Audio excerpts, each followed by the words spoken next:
Imbis po na mainis o magalit, naantig ang isang customer sa kwento ng delivery rider kahit matagal dumating ang kanyang in-order na pagkain. Yan ang tinutukan ni Bea Pinlat.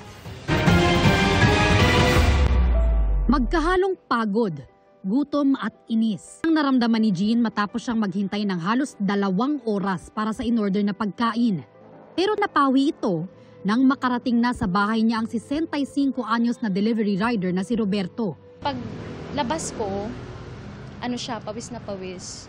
Tapos yung kamay niya, sobrang dumi. Tapos hinihingal.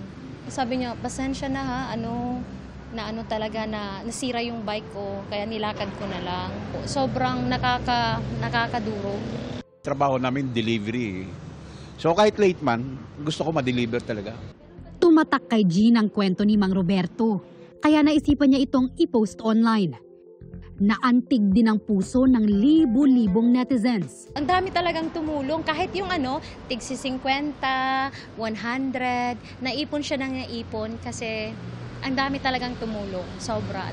Laking bagay talaga to, may pagkain ka na sa mga araw-araw na darating eh. Makapagpahinga na ako, di na ganong naghahabol ng kuta.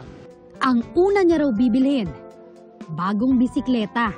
Hindi na ako mahihirapan sa araw-araw. Nabago ang buhay ko talaga, nabago. Para kay Mang Roberto, tunay na may kapalit na ginhawa ang pagpupursige at paglaban ng patas.